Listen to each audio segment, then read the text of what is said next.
Thanks, everybody. Welcome to the first in-person and hybrid version of the Barnes RAB meeting. I am Amy Brand. You've been previously only seen me from the shoulders up. So I'm with Jacobs. I am your facilitator. I think a lot of you already know that. I wanted to go through who's online so you know who's here. And then if we don't have a huge crowd, actually we'll just go around the room so that people online can also hear who's in the room. Online, we have, well, my colleague Lisa David is another Jacobs person who is helping just run WebEx behind the scenes, keep an eye on raised hands, that kind of thing. Major Sinclair, and I've already forgotten who all user 3 was. Mary O'Connell. Mary O'Connell, thank you. Colonel Blossakun is on vacation, and he is calling in from vacation, so he's on the line. Where is he? I believe he's in Ireland. Oh, cool. Nice. So it's late at night, but he's on the line. Dr. David, is it Bout? Dr. David Bout is online, and he is the TAP advisor. Elaine Magdanek, Keith Freihofer, they're from the National Guard. Kristen, you're online too. Larissa Lawrence. She's everywhere. She apparently is. Larissa Lawrence. Major Brian Moorcraft is the new JAG. He's online. And Randy Burlingame, who is the public affairs contact for the base as well. Is that everybody? Okay. And then let's just go around the room for the benefit of each other and then also the folks who are online. This is our microphone. We have tested it and people can hear from the back of the room fairly well. Probably means you should be careful about how much you're shuffling papers and things like that because it's probably picking up all of that as well. And I forgot to tell you, this meeting is being recorded. If you don't want it to be recorded, I guess you should be quiet. We've been asked to record the meeting, so just be aware that the meeting is being recorded. Okay, would you start with you? Sure. Good evening. It's great to meet some of the faces that I have not met before. I am Pete Carr. I'm the Vice Wing Commander at Barnes, so I work for Colonel Blossakun, and we're here to help in any way that we can. And so, as I mentioned before, he is on the call, and we're ready for a big productive meeting. Thank you for having me. I'm Jen Baker. I'm the environmental manager over at Barnes. Christopher Brown. I'm with the National Guard Bureau, and I'm the Restoration Program Manager for Massachusetts. I'm Chris Clark. I am a RAB committee member and a toxicologist. Congratulations. Mary Ann Babinski, Westfield resident, North Side. Captain Hellman, co-chair of RAB. Jane Axon, Westfield resident. Kristen Mello, I'm the director and co-founder of RAFT, and I'm a Westfield resident. I'm also a seated city councilor, but I'm not here in my city capacity. I'm Caprice Shaw. I'm the acting section chief for the Sites Discovery Risk Reduction, Brownfields and Enforcement Group for Mass DEP for the Western region. I'm Johanna Phelan. I'm with Jacobs, and I'm here to support Amy. Christine Clark, citizen of Westfield, resident of Westfield. I'm Bridget Matthews-Kane, and I'm here as a citizen of Westfield. Okay, great. Thank you for introducing yourself. Here? No, We'll go on to the next slide. So I just want to review the agenda really quickly. I'll walk through the hybrid meeting logistics for folks, especially who are on the line. We've already kind of done some welcome and introductions. We'll go through some RAB business, and then we'll focus on the environmental restoration program status update. Next slide. Actually, we'll get to it. Just when we ask RAB questions versus questions from the public. So, hybrid meeting logistics. Go ahead to the next slide. So this is for those of you who are online. I hope that you can see the slides okay. Either you can see them on screen or you received a copy ahead of time. So you can keep your video off. We actually can't see it in the room anyway. We're only looking at the presentation. And that helps just with general bandwidth. You can, however, open the participants list. From that, RAB members can raise their hand to be called on to speak. And both my colleagues Johanna and Lisa both will be keeping an eye on that. And then you will scroll over your name in the participant list to click on the hand symbol that's circled in yellow to raise your hand, and you can unmute yourself when called on. Public participants, so if you're not a current RAB member, we hold questions to the end of the meeting. And for public participants, you can type your question into all co-hosts in the question and answer panel. That's circled in purple to open that up, and I've circled all co-hosts, so you can type your question there. And again, we'll be answering those questions at the end of the meeting. Next slide. So if you're on WebEx and you're on the phone, not your computer, hopefully you have a copy of the slide presentation. You can use your phone mute button when you're not speaking, and you can press dial 3 to raise your hand and be called on to speak after the presentation. The host will unmute you after seeing the raised hand. You may receive a prompt to dial *6 to unmute yourself instead of using your own phone unmute. And we will try to do this for the benefit of both the people online and in the room. When you have questions or you're speaking, just identify yourself. So if we're here in the room, people online know who's speaking and vice versa. Next slide. So meeting guidelines, I touched on this. It's part of our operating procedures to facilitate discussion among the RAB members. We have RAB members ask questions at the end of each topic that's presented, and we'll have discussion then. Again, introduce yourself. This says please observe a 2-minute limit. I'm not watching the clock. Just the only reason we say that is to make sure that everybody has a chance to speak. So if you've got 5 questions and somebody else has a question, we want to just make sure that everybody has a chance to participate. Again, public participants, hold your questions to the end of the meeting. There is time at that point. And submit questions in writing addressed to all co-hosts if you're online. And if you're here in the room, just raise your hand. So next slide. Welcome and introductions. We can unmute Colonel Bosco if you'd like to address the group. Of course. First, apologies I couldn't be there in person, especially for our first in person.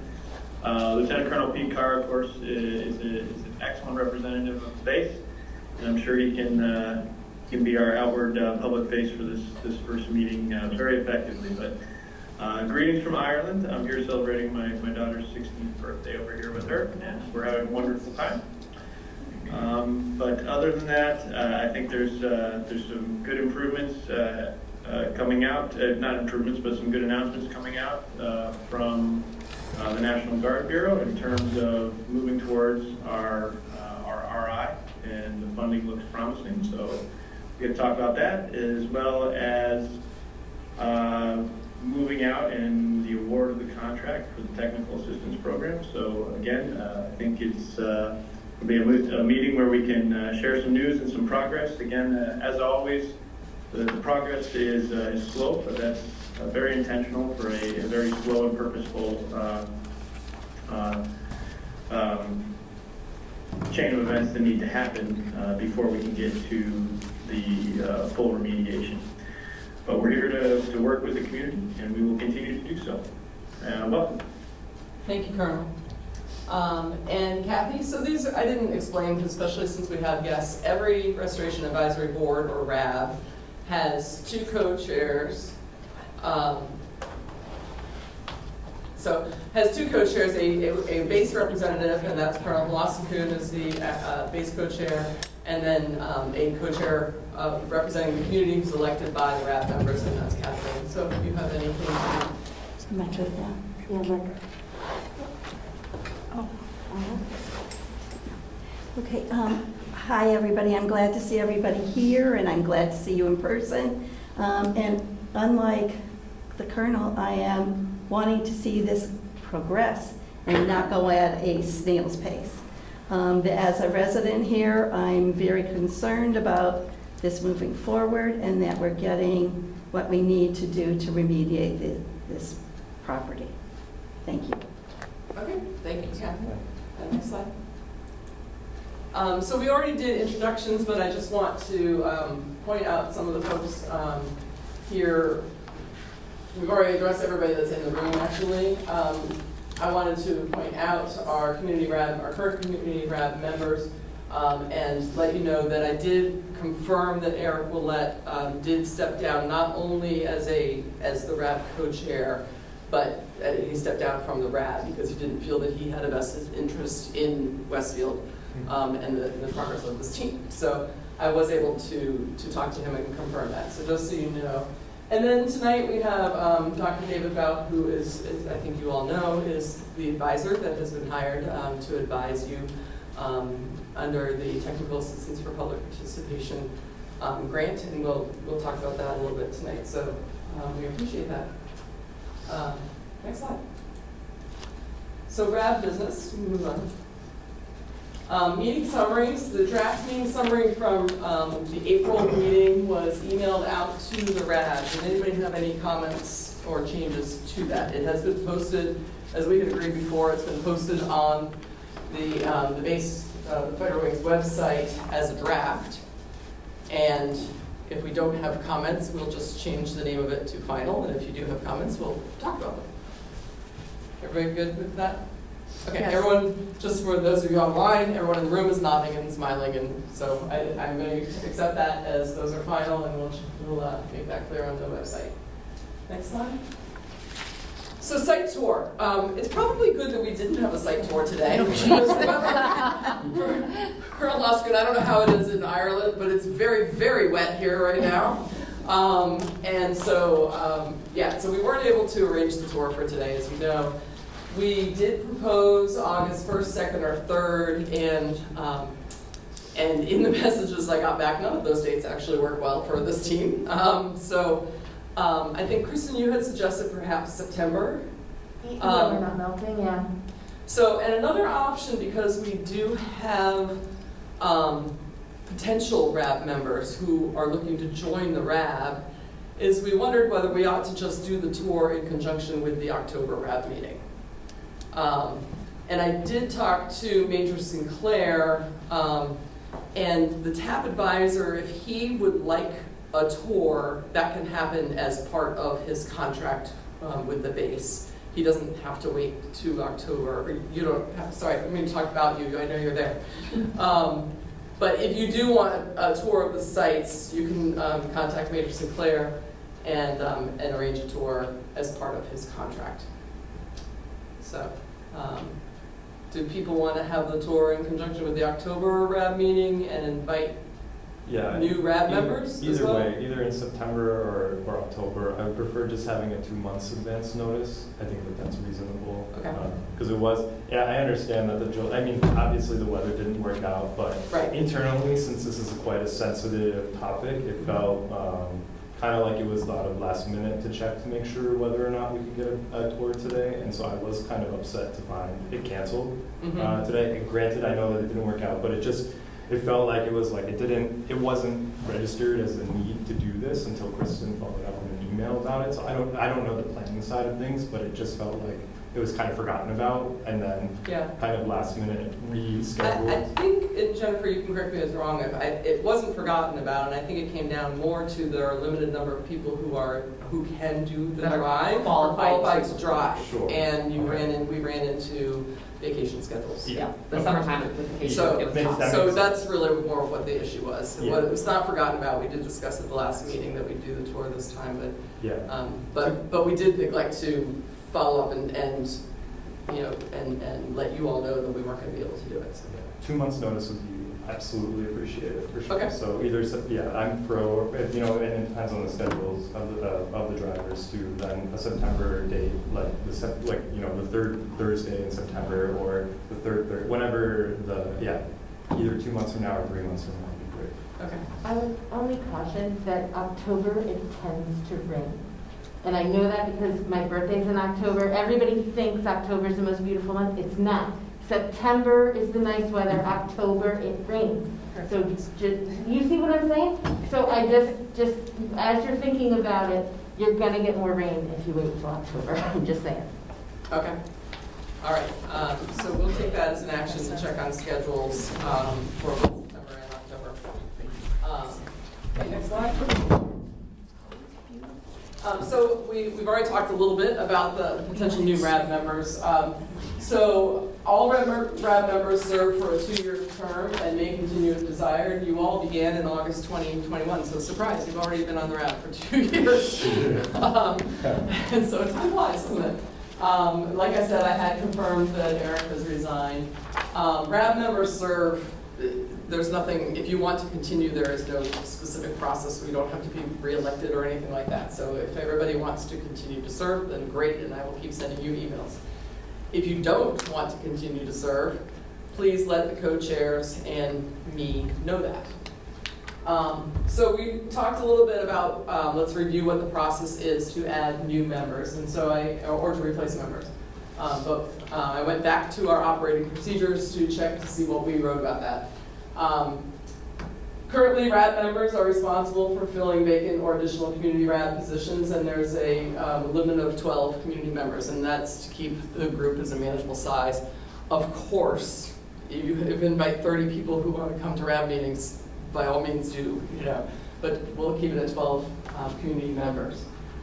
The members should represent kind of a cross-section of the Westfield community, and by that, when we first formed, we look for basically kind of, well, people like you, leaders in the community who are out there and talking to other people in the community. And so business leaders, environmental groups, civic associations, just people who are communicating with others in the community. And the reason for that is because your role, as you may recall, is to really serve as a liaison between the Air National Guard and the community to take what you learn here to your friends and family and residents, and then also bring concerns, questions, interests, and stuff here to the table as well. So that's why we look to have RAB members sort of represent a cross-section of the community.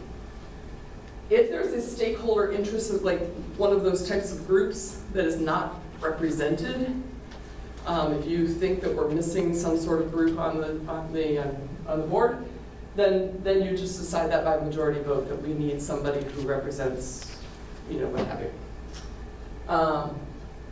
So community members should submit a RAB application to the co-chairs.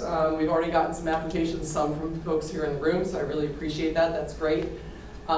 I realize that I need to update the application because they're going to John Richardson, the former environmental manager who retired. Rest assured that we are getting them. So any that are being sent to John, we are getting, but I'm going to update it so it represents Jennifer's email address instead of John's. So we are getting those. And the process is that we will vote we'll vote at the next meeting. So we can continue to accept applications up until that October meeting. And I know another RAB that if we get 25 applicants and you can take 5, I'm just throwing the numbers out, but if you get more applications than we can take as members, I know another RAB, Stuart actually will hold an internal meeting to discuss the applications among just the community members, not the base or consultants or anybody else. And then you would come forward with your recommendations. So the applicant ideally should be present at the voting meeting, if possible, online or in person. And then you clearly have all been doing a great job of getting the word out that you're looking for more RAB members, and I appreciate that. And then it is also part of our contract that on behalf of the Air National Guard, we can run a public notice in the newspapers about that as well. And we'll do that. I haven't set any application deadlines or anything like that, so we can set that probably for the end of September and run a public notice in the papers. Is there any particular time that you'd recommend doing that so that, and I can send it out to all of you as a flyer too, that you can distribute that however you want. I don't know if August would be a bad time to do that because people are on vacation, if you'd rather do it in September or whenever you want. Ready, Kristen?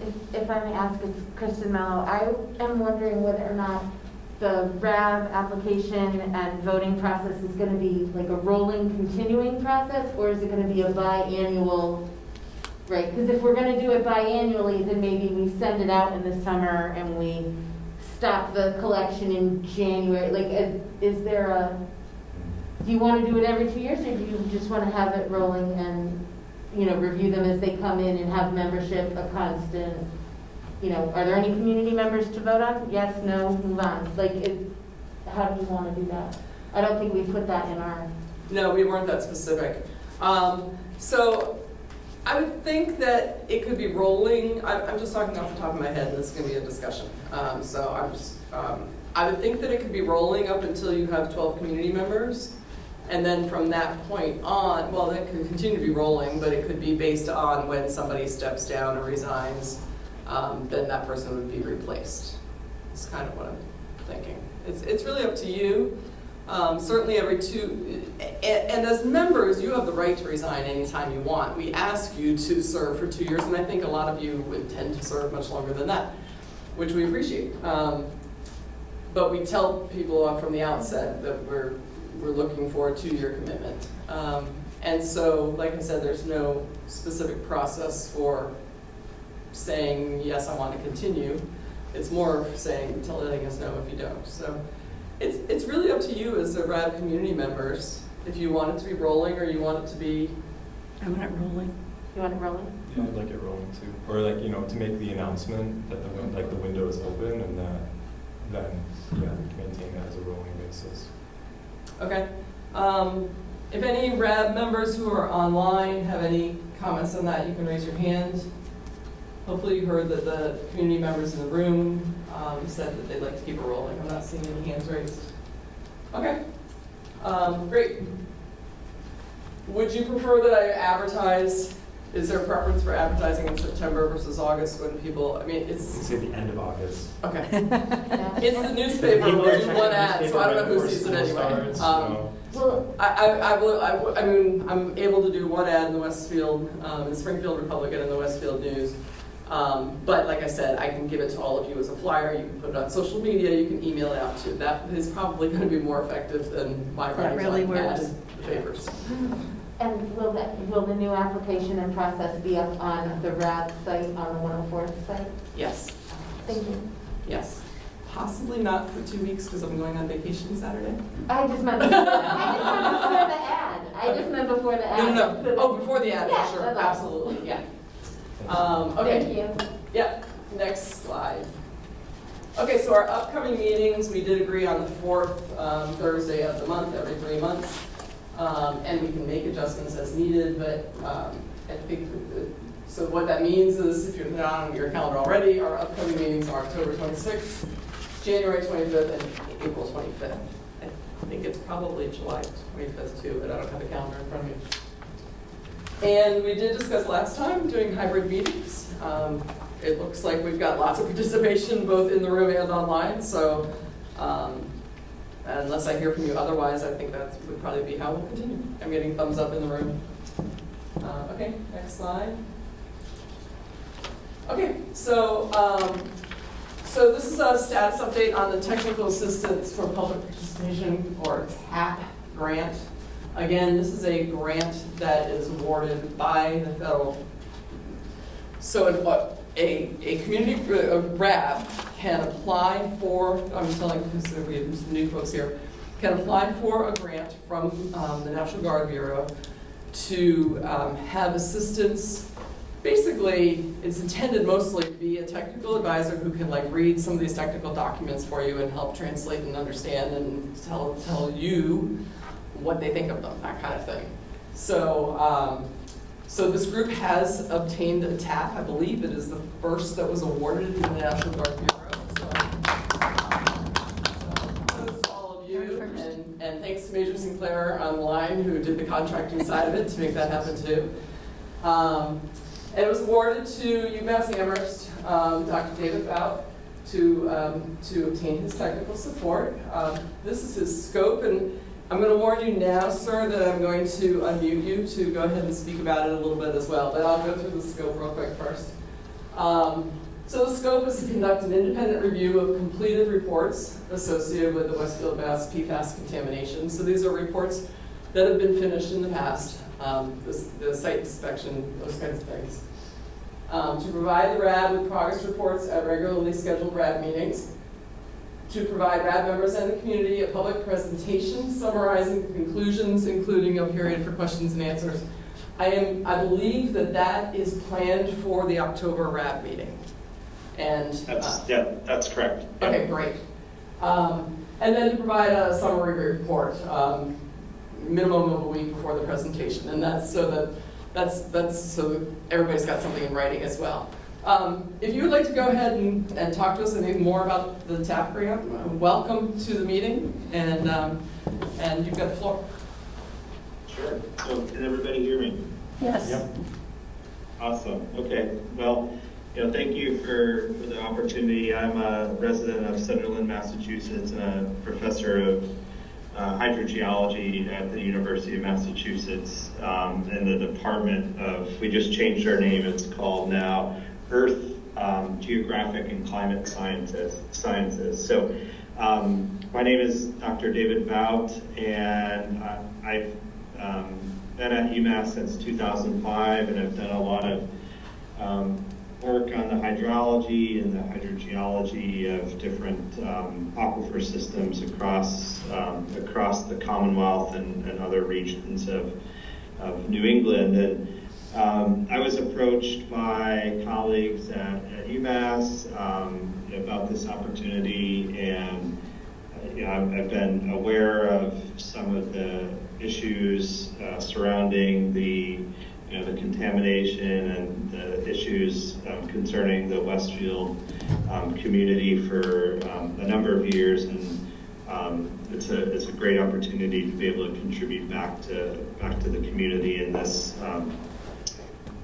role. So thanks to Major Sinclair to get some of the paperwork through the university. As you can all imagine, it's a bit of a process, but myself, along with, I have a research assistant that's working with me this summer and fall, Magdalene Brees, who's been helping compile the different reports and documentations and putting together summaries. So we're excited to dig into the work that's been done on the base and offsite of the base to try to understand where are some of the strengths and some of the needed pieces of additional information that will be essential to understand the fate and transport of the contamination.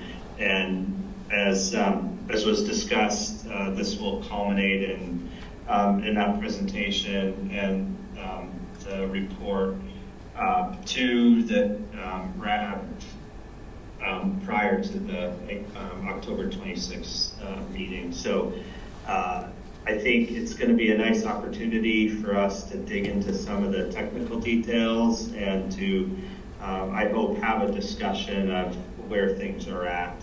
And again, I'm thankful for the opportunity, and looking forward to connecting with new people on this call and reconnecting with some folks that I've interacted with before. Great, thank you so much. Appreciate it. Welcome. Yeah, my pleasure. And I'll just say that regarding the site visit, it would be, I think, essential for me to come before that October 26th date. So okay, I'll connect with the folks and try to figure something out. Perfect. Okay, that would be great. Yeah, reach out to Major Sinclair. We did talk about that earlier. That if we didn't have the tour till October, that was probably a little bit late for you. Yeah. Okay. So sometime probably. My August is a little bit crazy, but sometime in September. Okay. Yep. Great. Thank you so much. My pleasure. Okay, next slide. Okay, so additional grant opportunities, and I did talk to Kristen a little bit earlier about this, so we'll discuss that. So Kristen wanted us to put these on the agenda and refer to the TAG grant, and I was aware of the TAG grant as being a federal US EPA grant, technical assistance grant. It's very much like the TAP grant.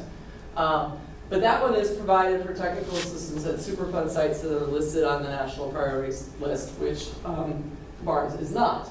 And therefore, I said, okay, so the RAB is not eligible for the TAG grant. After talking to Kristen, we did a little bit, I realized that I wasn't previously aware that the state of Massachusetts also uses the exact same term, TAG grant, for a state grant. Yes. And that is probably the grant that Kristen was referring to in the first place, and I didn't understand from her email. So the state of Massachusetts also has a technical assistance grant program, and I asked Caprice Shaw from DEP to look into that a little bit. And you've got some information, and then there's... Yeah, it is, so it was dormant for several years, and the last couple of years they resurfaced the TAG grant to help communities, get some reimbursement. I think it's up to $200,000 reimbursable funds that could go towards, retaining contractor or even methods of communication on 21 sites. The best way I can explain it is if you go to Mass DEP, or if you Google Mass DEP TAG, it should bring you right to our website where it gives you all the information about eligibility, more information about non-eligibility, and also if you have any questions that they should go to both Margaret Shaw at mass.gov or Nancy Fitzpatrick. They did give me a couple dates that the question period is open right now, but it does have an expiration, and that is August 25th, where they can't receive any more questions about the grant process, and then applications are due October 13th. So those two people are the folks that... They're the contacts from Mass DEP, yep, and they'll be able to assist you with any questions regarding eligibility or types of applicable costs and things like that. What was Nancy's last name? Nancy Fitzpatrick. Fitzpatrick. And Thank if you go to Mass, like what I found to be the easiest is to just Google Mass DEP TAG. It should bring you right, it should show you the website, and it opens right up. And both of their contact names and email addresses are in that page too. Okay, It's like thank you. in the middle. Okay. And my understanding is that this is a process, this is outside of the Air National Guard. This is between... outside, it's a state Right, gotcha. review process. Yep. Okay, great. Okay. Yeah, Kristen, Colonel Hlassikun here. I wonder if that's something to bring to City Council. It seems outside the scope of the RAB, but definitely something the community should be looking into. So this is Kristen. It is something where the city would qualify, and RAFT would also qualify if the city's not interested. Okay, so the RAB could... No, not the RAFT. Sorry, it's because I have a mask on. RAFT, the community group. Oh, RAFT. Yes, I'm sorry. Gotcha, understood. Yeah. It's the N95, sorry. Okay. The Strategic Environmental Research and Development Program, I don't know how to pronounce that acronym, and the Environmental Security Technology Certification Program. Chris, do you know anything more about that? I do not know much more than what you see on the screen. It's the Department of Defense's Environmental Resilience and Installation Energy and Water Research Program. So it's a research-focused program. Chris, can you elaborate? It's a lot of people, you'll hear it referred to as the CERTIP ESTP. It is the program where that is how the government gets the academic, industry, and other federal agencies to partner and work together at basically accelerating technology that could be useful for restoration in this instance. Because some new technology may be a little too risky for them to go off and just, let's program projects and get those to go off and do your new cleanup technology. So this is a way to get them from research to pilot, bench scale, all that stuff. That's how it goes through there. There is a statement of need that is published, and that is how, like, if you have a group that's out there that wants to get involved, they need to keep an eye out for the statement of needs when those are, because that will list the type of projects that somebody could, hey, I want to work on this, or I'm going to put a proposal up for that project, and That's, you know, and then they're on the fiscal year cycle, so I think by the end of this fiscal year, some more projects will be awarded and then just starts off again. So that's pretty much the high level of that program. Okay. And I think Dr. Bout had his hand raised. Do you have a question or comment related to additional grant opportunities? Yeah, specific. I think Chris did a really nice job of, I think it's Chris, right? Yes, that's right. Yes. Did a great job of describing the program. Yeah, you know, it's definitely focused more on translating, you know, more academic research into addressing specific statements of need regarding typically contamination issues around you know, DOE and DOD sites. So I think this particular, you know, if we were thinking about this for let's say Barnes or Westfield, we'd really, you know, I think the case would have to be made, and it's probably possible that, you know, whatever would be pursued would have, you know, like potential translation to other sites around the U.S. Great, thank you so much. And then the last bullet on the slide refers to a next TAP application, assuming that everyone's nodding, that I think assuming that you might want to do another TAP grant. I believe you're eligible for, each grant can be up to $25,000 and total is up to $100,000 unless there are hoops to jump through if you go beyond $100,000 eventually. You're not there yet. And so the timing of the next TAP application is something we can talk about probably more when we talk about where we are in the RI process, and you can be thinking about what you want in that, like what do you want somebody to review, and therefore when might you want to apply for the next TAP. Does that sound okay? So we can talk about it more when we get to that part of it. Okay. All right. Next slide. So RAB member discussion, I sort of just took discussion as we went. Are there any other comments or questions on the RAB business that we were discussing? Okay, then we'll move along. Oh, sorry, go ahead, Kristen. Oh, yeah, no, there are, but if anybody else wants to first.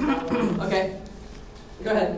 Okay, so first I want to say welcome to Dr. Bout. It's good to hear from you. I haven't seen you since the PFAS 101 at UMass. I am thrilled. My first question was, what about the timeline? But I am thrilled to find out we're going to get the report in October. That makes me very happy.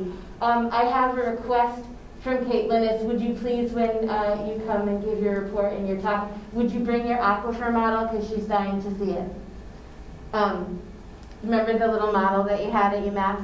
Is that portable? Sure. Can that be moved? Yeah. All right, so if we could please see that, that would help a lot.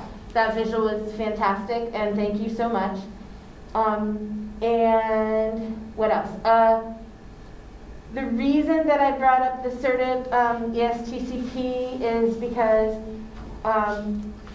the papers here from Mr. Owens are about moving interim remedial actions and assessing situations and doing things like groundwater extraction in order to keep plumes from migrating.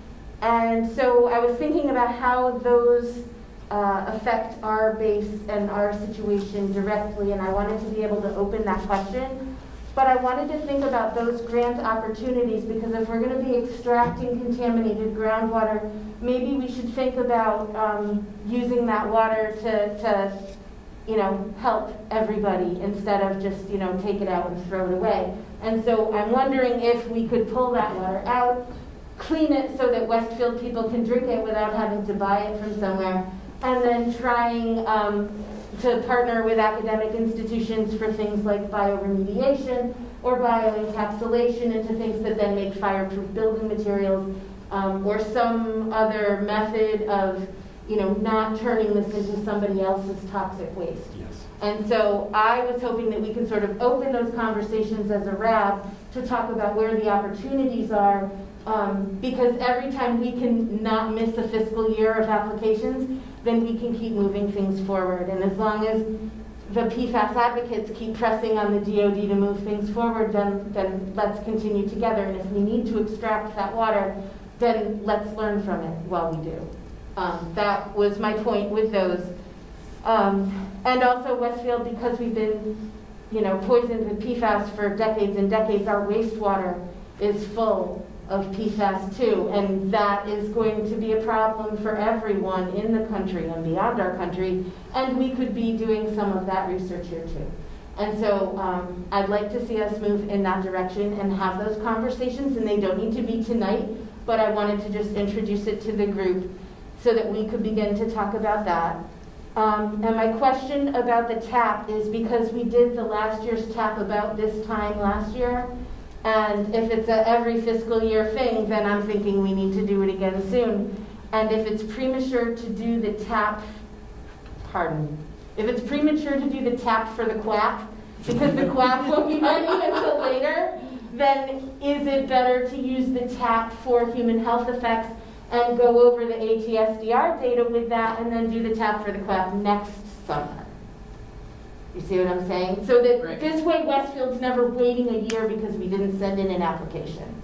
And so I wanted us to talk about the best way to make sure that we pay attention to those seasons and make sure that we position ourselves to be able to take advantage of every resource we have.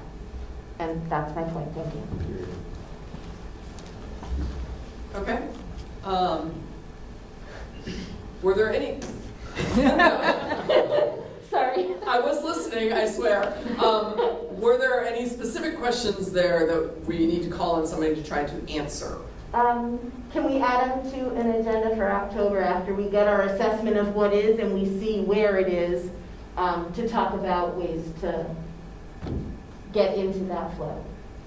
Can we just add Ways to get into that flow? to the fiscal year flow? Oh, okay, yeah. gotcha. Okay, all right. Yes. Thank you very much. Any other questions or comments related to what we have discussed so far? Okay, and then I think I'm turning it over to Chris next, I think. Yeah.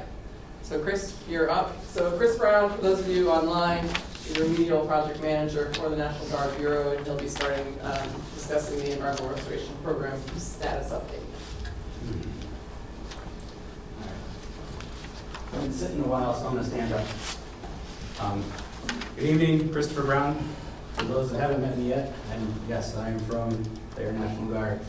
And we are here for the Environmental Restoration Program. This is the Air Force's means and methods to go after anything that may have happened due to mission-related activities and all of our cleanup strategies that follow underneath the CERCLA process. And it has been ongoing since 1987, and we have cleaned up 6 sites since then, which I had briefed in the previous RAB. Site 2 is undergoing long-term monitoring. It was an old POL area that had some underground fuel tanks, and it has been, many things have been thrown at it, and it's not moving. There's very micro-scale mobility in this LNAPL, which is basically some remaining fuel product that is underneath the parking lot where they grab the fuel. So as we're moving forward, the most likely scenario is an activity and use limitation will be what's going to be proposed, and we're putting together a package and sending it to the city we have to work with the city and the airport, since it's their property, to work and get an activity use limitation put on that site. And we'll have to load into that there will be stipulations that if the use of that area changes, that we might have to come back and continue to do monitoring. But otherwise, we continue to spend money on that little project for a very long time, and it's not really going anywhere. Can I ask you when you're going to be doing that, coming to the city? Do you have a date as to when? I know we've gotten the survey put together. We have to put a survey of where's the actual physical line's going to be, and that should be getting sent. Actually, I think we've sent it to the airport to review, and it should be coming to Megan Bristol as well. I think they're my 2 contacts. We've received it up on the base. Jen, I believe I saw that about a week ago. Jen, are you there or online? Yes, correct. It was, yes, you're right. So if I could just remind everybody, for the sake of everybody else on here in the room or online, to just identify who's who when you're speaking. No. Well, we knew that was Jen because you got called on, and that was Kathy Hillman who asked the question. It's also for the sake of the meeting minutes as well. So I know my colleague who's taking notes doesn't know who was speaking as well. Okay. Because it'll have to get approved before we can. Okay, so the process is in the pipeline. In the pipeline. Okay, and how long do you think that's going to take? That I am not 100% sure of because that has to get to the city council. And once you guys get the package, I'm not aware of how that process takes. Okay, so who's bringing it to the city council? I'm the kind of person that presses you with dates No and problem. times. I will When you're do that. doing it, because we've been doing this for a long time, and I want to make sure that we're doing it quickly and efficiently, and that it gets to the right people at the right time. Yep. That's me. So Chris, do you know how that gets submitted to the city council? Is it something that comes from the National Guard Bureau? It will probably come from the National Guard Bureau, and I need to work with the real property specialists at the Bureau as well. That's why that world is just outside my language, is understanding all the meets and bounds that come with real estate. So that's why I'll have to get some answers for you on that one. So can we take as an action that you'll talk to that person and get a better feel for the process and hopefully also make it the timeline to get at least to the city of Westfield? Is that all right? Mm-hmm. Thank you, I'm putting Amy. you on the spot, but, you know. It's kind of a draft package at the moment, so Okay. we haven't gotten to the final product. And as you guys have already discussed, PFAS investigations began in 2016, and the primary regulatory agencies and stakeholders you see have been Mass DEP and the National Guard Bureau, as well as you guys as the RAB, you're the huge stakeholder in this environment restoration program. Move on to the next slide. And this kind of outlines, it's a little different than the last CERCLA process. This way I can show both sites. This slide's a little bit different. So you see, when we have a site creation, we do the preliminary assessment and site inspection. We are now moving towards the remedial investigation and feasibility study, which has been approved, and it is on track for award. And then that's kind of like the standard life cycle that you will see for the entire CERCLA process. Once we know where it's going or where it's at, then we have the feasibility studies where we figure out the technology that will be applied. Then you'll have the remedial design where we figure out just exactly how we're going to apply it, the technology, along with the remedial action. That's where we end up constructing, or if we have to do interim actions. And then you have the remedial action operations where, for like the former site where we had to dig and we had to pump stuff out and we had to apply stuff to eat the petroleum products and degrade everything down. So it's a very long process. And we are just entering over there into the RI. Yeah. I just make sure everyone's aware that the CERCLA is long, methodical. It's a very intense process. Any Go ahead, questions? First question. So I think we've been over this before, but PFAS and PFOA is the focus of this remedial investigation. Or are we Yeah, for the one that we're about to, it's PFAS. So you're familiar though that AFFF, aqueous film forming foam, has up to 300 different distinct isomers of PFAS, correct? So is this RAB prepared to discuss remediation of the other PFAS compounds that are in the aquifer, or are we simply focusing on just these two? Because EPA is just taking public comment on regulating a third PFAS compound that our community was especially hit by. So I'm wondering if the RAB is going to be open to also investigating this particular compound. We are also looking at your particular RAB, the Mass DEP, or your MCLs. Yes. Apply here. Is that one that yours will be in there as well? Yes. It's Kristen. I'm wondering if EPA, in May when we were at EPA headquarters, they told us they were dropping their limits at the end of the summer. If they drop those limits and that becomes a thing, do the PFAS that are in that little algebraic equation become included in this? Do they get wrapped in? Are you talking about different compounds or just changing Not just changing these numbers, but remember when they floated these new limits, they were saying, you know, the 4 and the 4, and then they were having an algebraic equation of PF, HXS, Gen X, PF, right? And there were that 4 that were like an algebraic equation. So my question is, do those come into play for us if EPA sets legal limits for them at the end of the summer?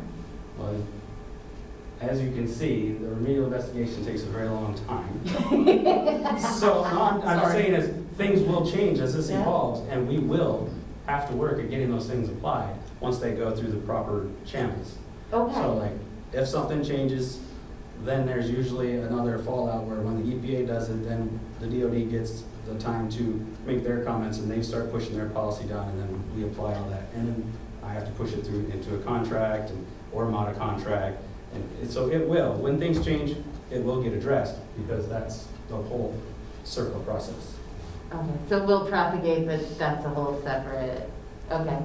Thank you. And the RI is screening, you know, it's on the next slide, I think, or did I give rid of that one? The whole 1633 is what's being used, that method is what's being used to capture all 40 to look at. But of course, you know,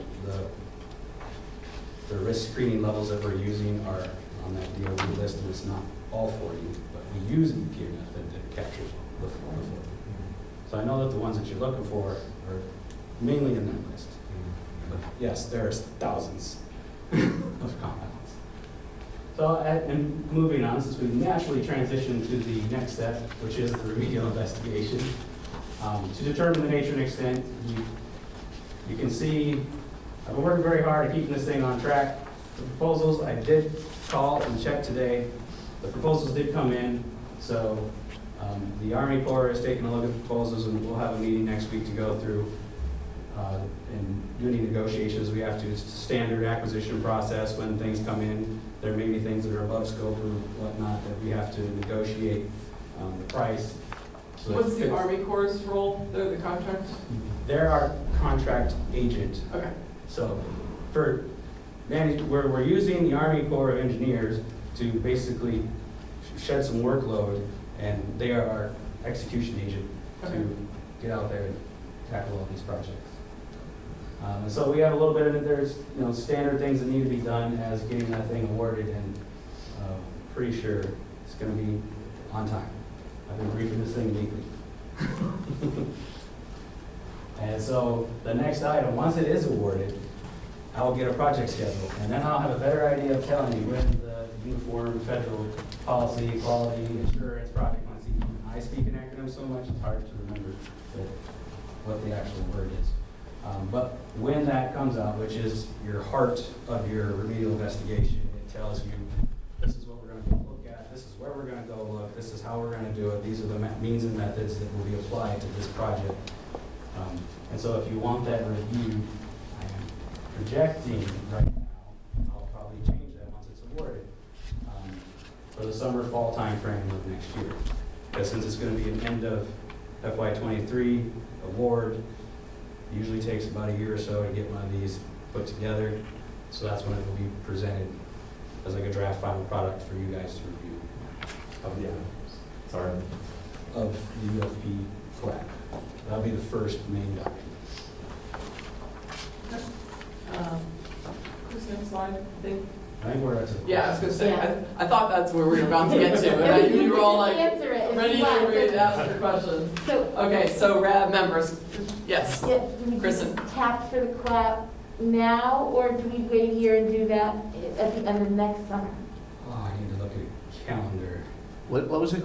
So the question was, and welcome for joining us. That's Kelly, he's a member. So Kelly, please, if you'd like to sit at the table. I'm good here. Okay, we have a number of people I've been sitting online. for a couple hours in my truck. So Understood. Let me standing up and stretching out a wander little around bit. too. I'm Amy Brand. For those of you online, Kelly Peace was able to join us. So, and he asked to repeat that question, and it has to do, we were discussing it earlier, the timing for the next TAP grant. If the RAB wants to use it to have an advisor help explain the UFP CLAP. So that's what she was saying. do we do tap for the quack now? Which feels like it should be a dance. So I think, and I don't know if Major Sinclair has any input. If you do, let us know. But I know you don't know for sure. So yeah, if we go back for, you don't know for sure when that will be out. Yeah, so that's what I was thinking. Like, in a perfect world, it would be out on that date that I was projecting, like a year from now. But Summer, fall. That would be very tight. So if anything slipped, we're going to cross the fiscal year. Yeah. And then you would want your other TAP grant option that you were thinking of before this one, but it'd be so tight. So it's not my decision because it's on which way to apply the grant. And I wouldn't. And you won't know that date. I won't know that date until I get a project schedule. And I get that usually somewhere around 30, 45 days after the project gets awarded. So we're looking, I'm not going to know until probably the next round. Go ahead, Chris. Hey, Chris. Chris So could we do a, oh, there's someone else. Go ahead, Chris, and then we'll, go ahead. Me, Chris? Sorry. Yes, no, you Chris. Sorry. Chris Clark. So could we do a tap for just the concept of a remedial investigation? And so maybe we don't have the results by then, but at least describing because if you all are going to be reviewing this at the end of the month, you'll know what they're going to do for the remedial investigation, right? Are you looking for? No. Sorry, go ahead. I was wondering if you were looking for like one that's going to train you on to describe to the residents how this remedial investigation was conducted, at least at minimum, so that at least if we do have data by summer, fall 2024, we can have it be presented. You won't have data. That's not that's not RI data. That's when you get the plan for how the RI is going to be done. Okay. So the UFP QAP is the very detailed project plan. You can correct. You can jump in, Chris, if you want, instead of me, of how the RI is going to be done. So, and as the stakeholders in the local community, if we miss something from when the professor, when he presents his information, he might find something when he presents that we could also learn from and be like, well, you didn't think about this area over here, and so we can provide that to the contractor. We're like, hey, we need to include this. We missed something. We should investigate this area, or because of groundwater flow or something that is found. But yeah, that is pretty much giving us our roadmap. And so we're going to be giving you the roadmap. This is how we're going to go out and handle this project. And then in some communities, they can come back with, and that's what they'll identify something that, with all of the surveys, like a good example is well surveys, when you just do the tabletops and you look at all the stuff in a state database, they're not always up to date sometimes. So maybe a comment comes in that actually corrects information that may not have been updated on a database that we've used to put all these documents together to execute the project.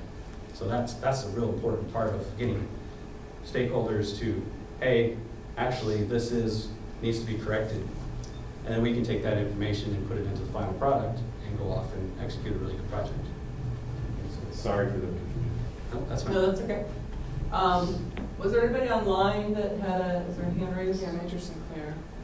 Okay, Major Sinclair, you can go ahead and unmute yourself. This is Major Sinclair. Just for help in terms of the planning process, in order to get a contract through, I need 3 to 4 months from the time that with an approved TAP grant and the funding in order to award a contract.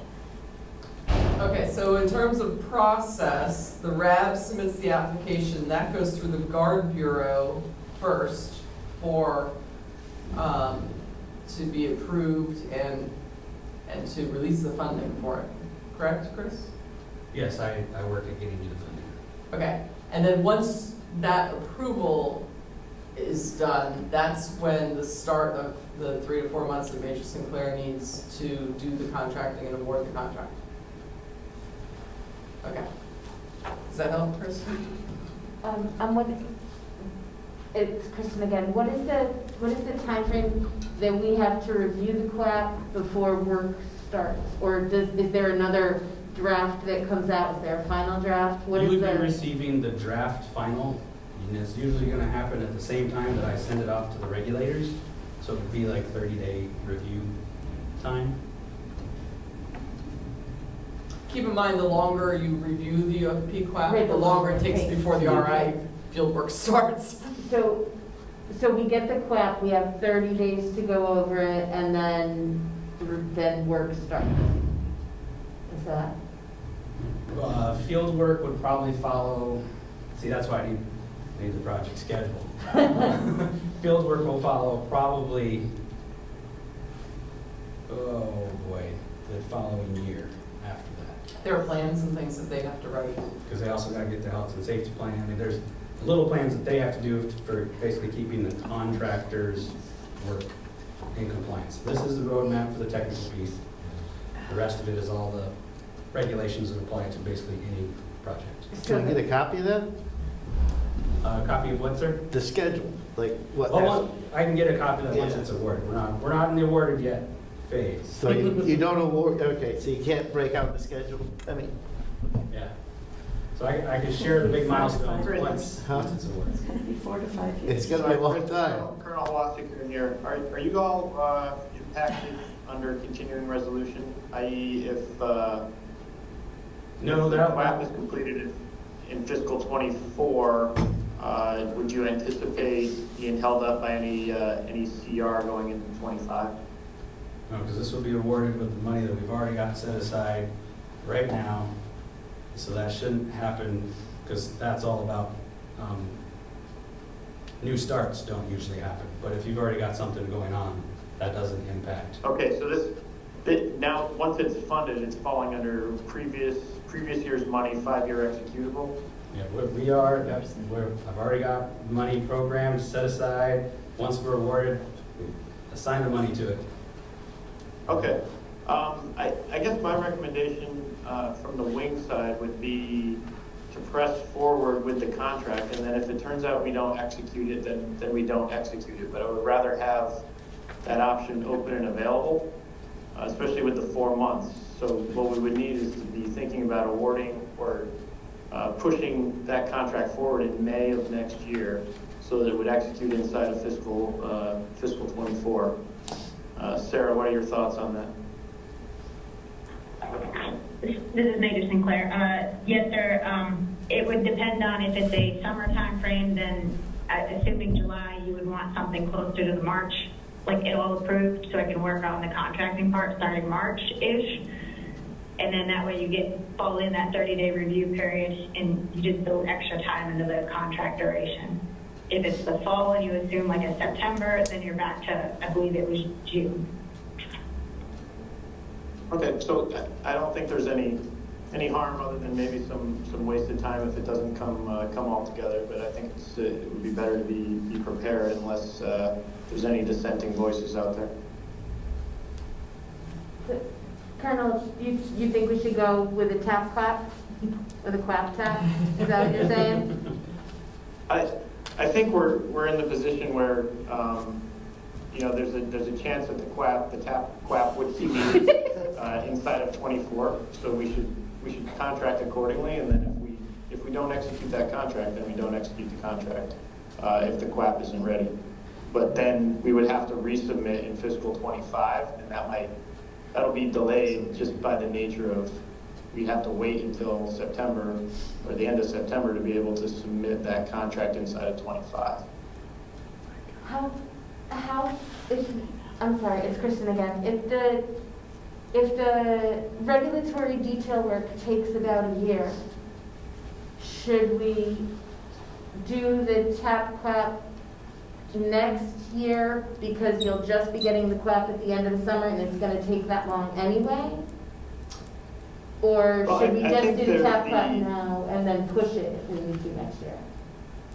Right. I guess my feeling is to get the contract written, to be ready inside of 24, and then if we have to write the contract in 25, we'll do that as well. And then if we have to do 2 contracts inside of 25, then we'll do that as well. But better to get ahead of the need, just like you had said earlier. And the TAP, granted, it's work on the wings part to put these contracts forward, but the TAP is not a one and done inside the fiscal year. We could do multiples. It's $25,000 a year. So if there's multiple needs, we could do multiple contracting actions. Okay. Thank you. All right, thank you very much. We'll make sure that we're ready to go. Major Sinclair, looks like your hand is still raised. I don't know if you had any other comment or if that was just still raised. I'm sorry, it still was raised. I didn't hit the button to take it up. Okay, And Sarah, please keep me honest on all those contracting comments I have. My knowledge is broad but not deep, if you will. Okay, and Chris. Everything you said was good. Okay, Chris, I'm going to ask you to clarify one thing that I didn't quite understand.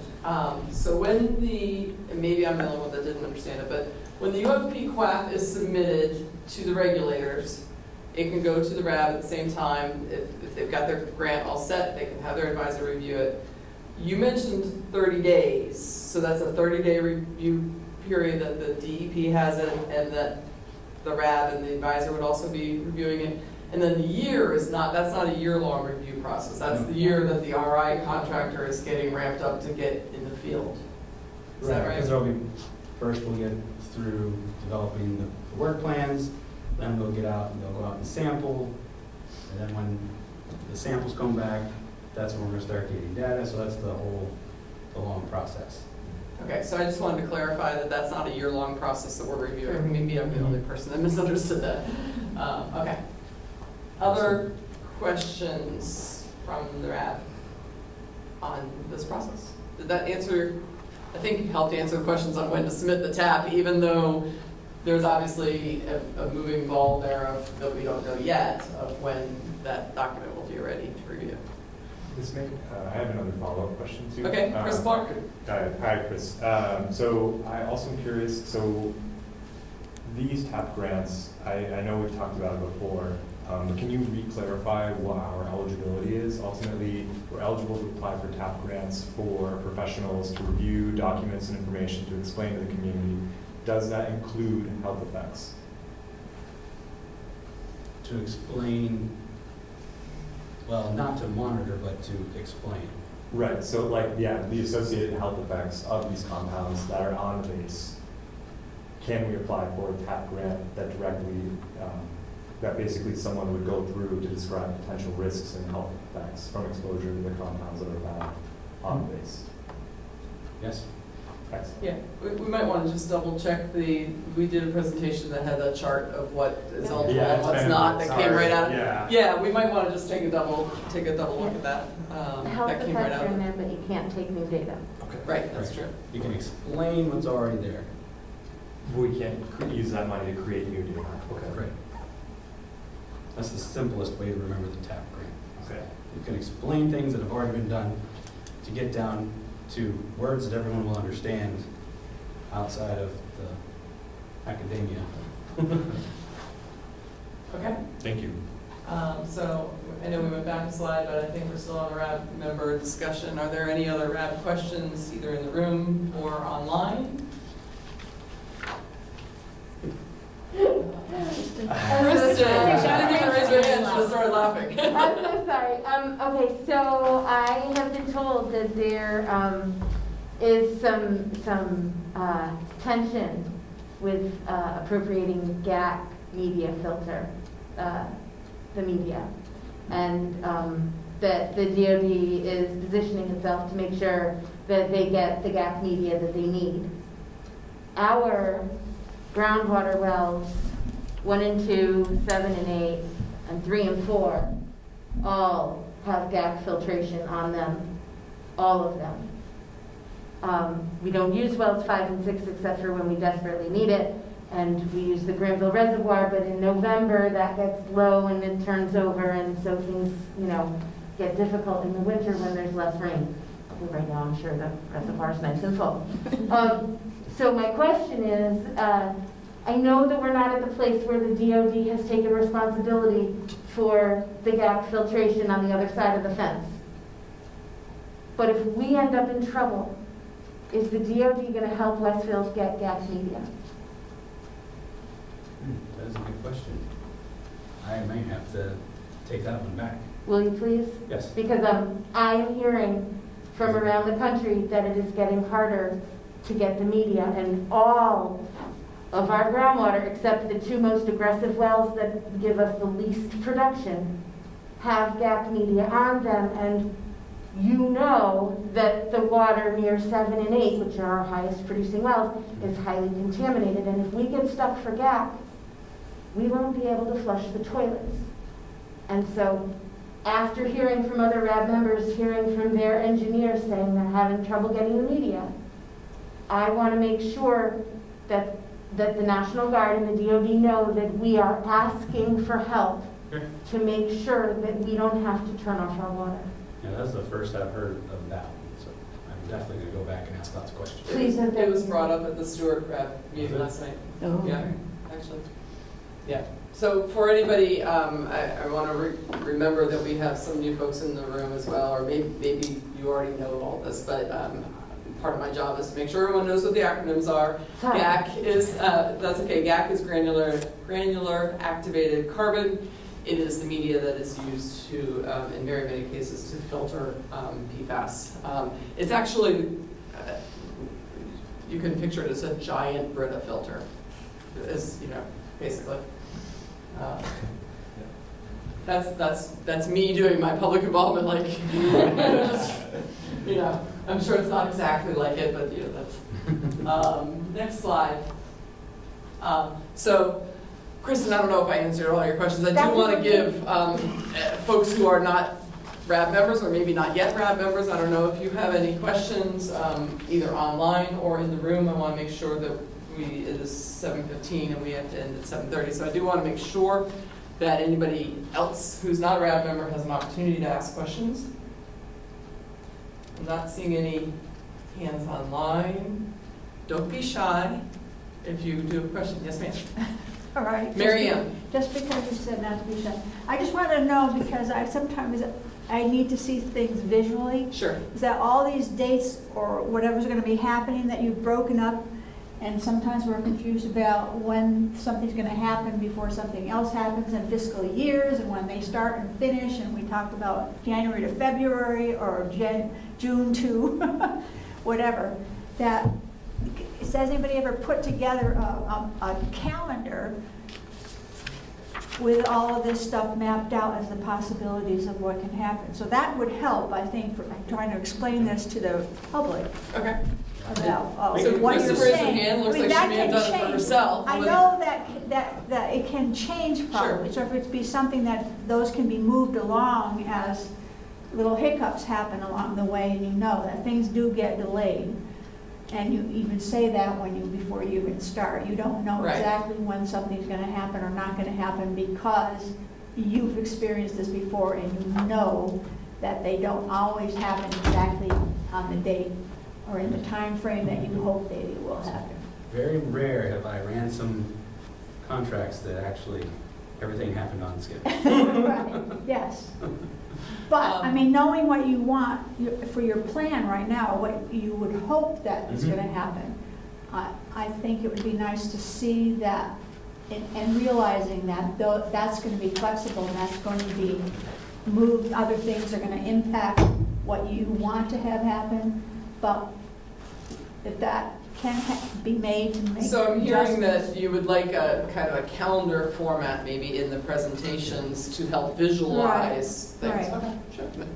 And like when he was saying, Is Kelly Peace for those online? sorry. No, that's okay. And he was saying earlier, and again, like, you know, you got to put out to bid or whatever what you get the morning, and then the colonel was saying, hey, why can't we do that ahead of time, right? So when I'm looking at 3 to 6 months, is that baked in there, that time to go out there? Are we saving time by starting to jump on ahead of this a little bit, or what? Yeah?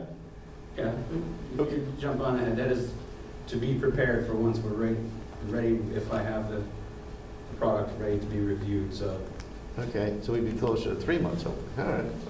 Well, what I'm hearing is we would have the grant all set and ready to roll and award as soon as you know you're going to have a product ready for the advisor to review. It's definitely better to be proactive, have things on the shelf, ready to go. Someone says I got money, and I can go after and help you spend it. And remember, we had,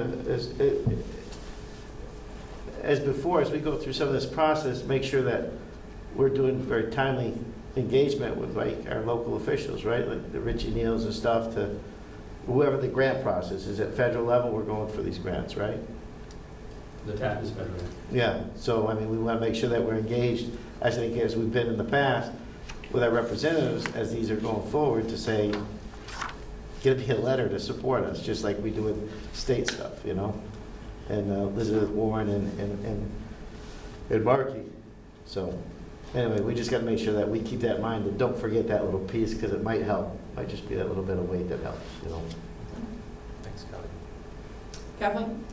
I have a question. How are you going to inform us as to how this survey and this information is going to come down to us? How are you going to inform us that it's in the process? You said it was in the process to get to the city council. How are you going to inform RAB of where it's sitting? Oh, I can, if you don't want me to wait for the RAB meetings, I can get messages out to you through the email list. You can email. That'd be perfect. Thank you. Just so we know. I mean, I know that, you know, the big one is always at the RABs, but I can send emails to the mail list anytime. That would be awesome. And I just Kelly Pease, and I appreciate the, you know, we get the updates or whatever, and I don't obviously provide much input because Kristen usually covers most everything. So but Go ahead, Kristen. It's Kristen. I'm just wondering, and Colonel, let me know whether or not this is okay. Can we do the community member vote for the clap tap before we leave so that we don't have to do that thing where I email every single person and say, do you agree to do this so that the Colonel and I can move forward with our stuff? I think that's fine. So we just have to have a document, we have to, well, I can say I think that's fine. Actually, from the contracting side, you have to have it documented that there is majority vote of the RAB on the topic. Of the community members. Of the community members of the RAB. So I guess between you, Chris, and Major Sinclair, if we do that vote now and I say out loud and we put in the meeting summary how many people voted in favor, will that cover our contracting fees? I might have to ask Major Sinclair on that one. That's contracting. Major Sinclair? It's a good idea.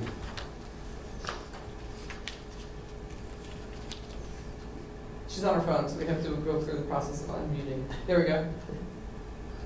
Hi, this is Major Sinclair. And yes, it took a while to unmute. That's okay.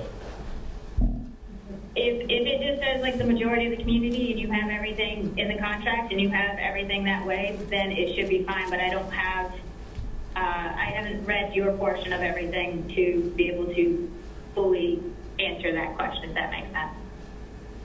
and we voted through email before, have we not? You voted by email so we can before, send stuff out and the get it going. emails We don't were have to- submitted We don't have as to part do of- it tonight. I mean, Yeah, the and we can do emails it were pretty submitted as part of the rapidly. package. But if we're all here, We have a majority tonight. yes, we do. The people sitting here are a majority, so if you want me to fill out the tap for a clap and give it to the Colonel, right, because the Colonel is the one who starts the process with the National Guard, then we can vote to do that, and we won't have to do the 700 emails. So all you're saying is that we're voting to just give you the permission to write it out and submit it? Yep. Yep. Okay, so community RAB members, if you agree with that, raise your hand. Sure. Okay, 1, 2, 3, 4 community RAB members, and that is all the community RAB members in the room right now. So, and there aren't any community RAB members online. And we have 7. And we only have 7 now because Eric left. Okay, so you do have, so just, we'll make sure that goes in the meeting summary too, and this is being recorded, that you do have a majority vote of the RAB. Oh, and by the way, To do a tap on a quack. and defend the senator, he was still in session when I left the State House today, so. He wasn't allowed to vote last time anyway. Okay. Yes. Okay. Okay. Thank you. That saved us like 10 emails. Yes. That's right. And this is the first time we're ever really meeting in person. That's absolutely You right. know, Yeah. it's the very first time. Efficiency we have going here right now. Yep. let's move on. I think there's a slide or two at the end. We've hit 7:22. So I just want to share contact information, and you guys have copies of this presentation, but if you need to contact the base, we can go through Randy Burlingame, his email is there. Kathy is the community co-chair. Chris Brown's email is there, and Capri Shaw's as well, and phone numbers. And websites, we can provide these to you for. I know Kristen has the email address or the website address for the Mass DEP tag grant because you sent it to me. So we can share that with the RAB as well if everybody wants to have that website. Are there any others that is burning? Okay. Next slide. Closing remarks. Thank you all for coming. Okay. Kathy. Colonel, you have any closing remarks? Colonel Hoskin. There we go. Another great meeting. Thank you, everybody. We're, again, just very, very happy to be able to work with the community to come around to resolution of this. And I know the timelines are frustrating, but I do think that getting things down on a calendar, maybe a timeline type format that maybe integrates what the states and the federal fiscal years kind of overlay on, maybe just a 5-year look from where we're at, and then put some milestones on there. Again, it's going to be a long road from here, but we are ahead of the wave, and I intend to keep us ahead of the wave, because just like Kristen said, it pretty quickly becomes a battle for resources, and it doesn't matter if it's the activated charcoal or the money that's available for RIs or the money that's available for remedial actions. We are on the front edge of this, and that's where we should stay, and that's where we should work to stay. And as both federal agency and members of the community, the way to make that happen moving forward is through constant political advocacy, right? Because money is spent not by this base, not by this city, but by our federal government. So engaging politically and getting the community activated and moving is how we can work together to solve this problem. Thank you, Colonel. Thank you, Colonel. Thanks, Colonel. Okay. And with that, I'd say the meeting adjourned. Thank you, everybody, for coming out. I really enjoyed seeing people in person. I know you saw me online, but I enjoyed seeing you in person. So thanks for coming. Thank you. Nice to meet you.